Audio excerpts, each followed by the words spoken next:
Hey guys, it's Carrie with Mama Dares to DIY, and I want to thank y'all for tuning into my channel today. If this is your first visit to my channel, I want to say a big hello, or if you're a returning subscriber, I want to say welcome back, my friend. I am really super excited about this next series, y'all, because it's a Halloween series, but it's also a Pottery Barn inspired. I'm not going to call it a knockoff because it's not exact, but it is definitely Pottery Barn inspired, and I can't wait for y'all to watch this series. I did decide to do this in short little videos versus grouping them together into a longer video. So I hope y'all enjoy this, and if you do, give it a big thumbs up because that would mean the world to me. And if you are not already subscribed, be sure to hit the subscribe button. That's going to give you every single time. You're going to get a notification when I upload a new DIY. So keep watching, y'all. I hope you enjoy this series, and if you do, share it with your friends because that's what good friends do. We share things we love with our friends. So without further ado, let's get started. Okay, y'all, so we have our cute little wine goblets that we have picked up. I guess these are champagne flutes, not really wine goblets. I picked these up at the Dollar Tree. You've probably seen them.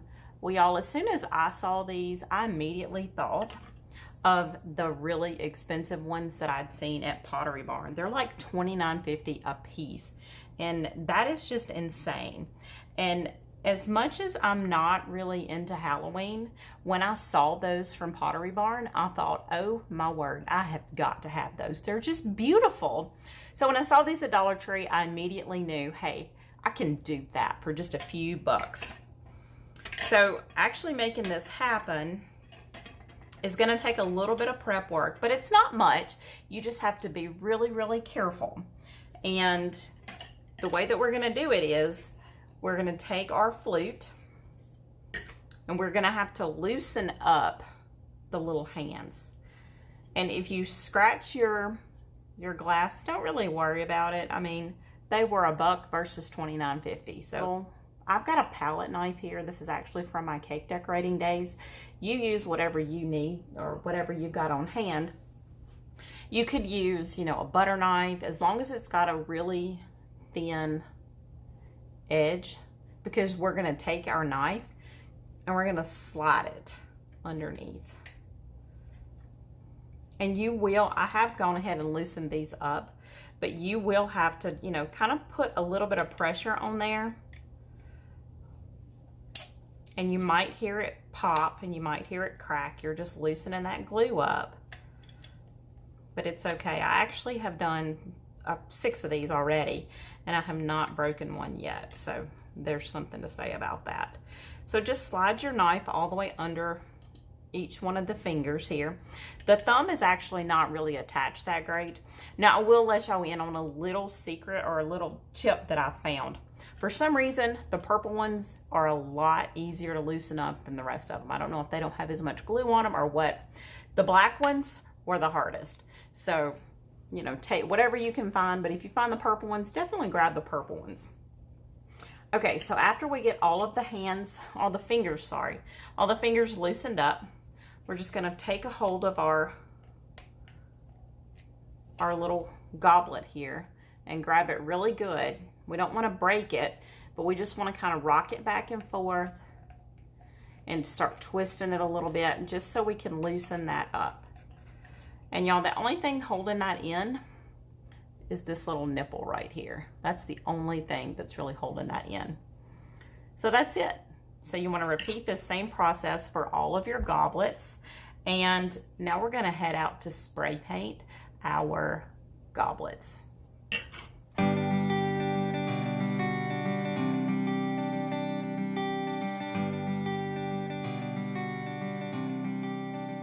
So our little wine flutes are dry now, and I keep calling them wine flutes, but I guess they're champagne flutes. I don't even know if wine flutes is a thing, but anyway, I've got 2 here, and one that I've aged and one that's not aged. And I just wanted you to be able to see the difference. If you don't like the aged look, if you like the really shiny look, then you know what, your project is done. Put a little sealer on this and you know what, glue your flute back down and you're done. But if you kind of like the aged look to it, which I do, then I'm going to show you exactly how to get this look. And let me just flip it over so you can see the difference here. I just think the one with the aging on it, it makes all the little nooks and crannies of the skeleton hands pop. So real quick, let me show you what we're gonna do. We're gonna take our craft mark paint, and I put my paint on my plate here, and I've added just a little bit of water to it. You can see it's a little bit watered down. But y'all, this is enough to paint probably 50 plates. It does not take much at all. And we're gonna need one paper towel that has, it's a little bit damp. You don't want it soaking wet. You don't want to be able to, to wring water out of it or anything. You just want it a little bit damp because it sort of helps to pull the paint off. So we'll put a little bit of paint on our brush,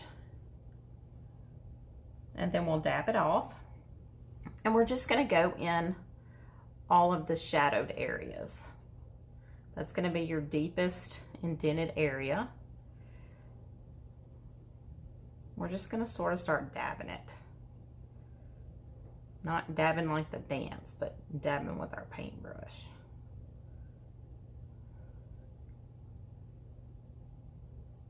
So you want to do a little bit and then you want to wipe it off. You don't want to give this paint time to dry.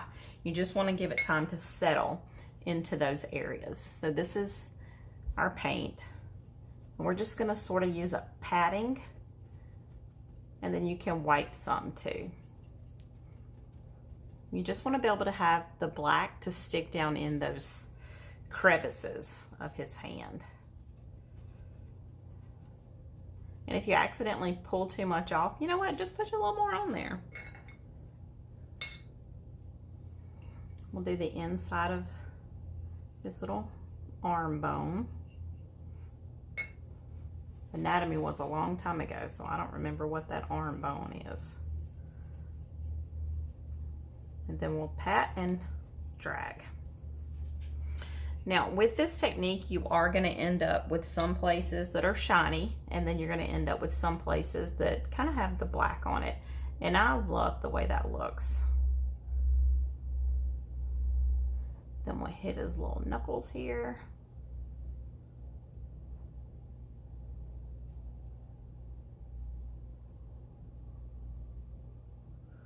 And we'll do just a little bit inside, not much.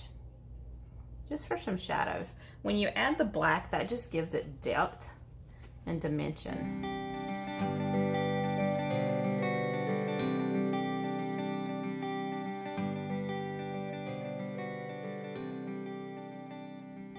Okay, and that main part is done. Now we'll get ready to do the stem part. And for this, I'm just gonna go mainly around the bottom edge. We're gonna be pulling a lot of this off, but I do want the edge to kind of have a really heavy antiquing on it. We're also gonna throw some on top of our spider web here. A lot of this, like I said, is gonna come off, so don't freak out. I know it's probably looking like I've totally wrecked the whole thing, but just watch.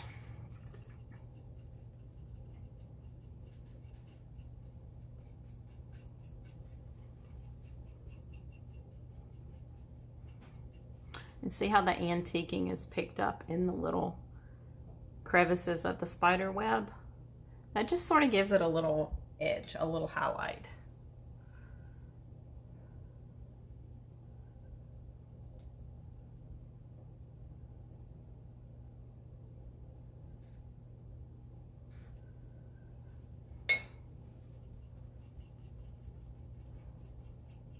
I just cannot see paying $30 a piece for these. Can y'all? I mean, if I could afford it, I don't think I would. Okay, so now we've got 2 done. And we're gonna just continue on until we've got all 4 of them done. Y'all, so now our antiquing is dry, and this is what the finished product looks like. Isn't that awesome? I am so obsessed with this. And like I said, y'all, I don't even really decorate for Halloween, but these are like a sexy beast. That's beautiful. Now, I do think I should mention, obviously, these are not dishwasher safe. So you want to be sure to, you know, just rinse it out. Don't use harsh chemicals on it because, you know, they're just for pretty drinking glasses for your champagne. That would look so pretty with bubbles in there. I may have to go get some champagne just so I can see what it looks like. Everything for the picture, huh? Okay, so we're gonna put the rest of these together and I'll show y'all how easy it is. So we've got our little end here, and then you wanna put your glue down inside your hole first. That's probably gonna be the easiest way. Honestly, I'm not even gonna glue mine back down because they do fit in here very snug, but if you want to, feel free to put a dab of either hot glue or E6000 or some other sort of adhesive, but it just slides back in here.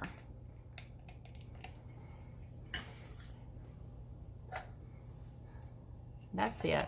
This is probably one of the easiest projects that I have ever done, but I love it.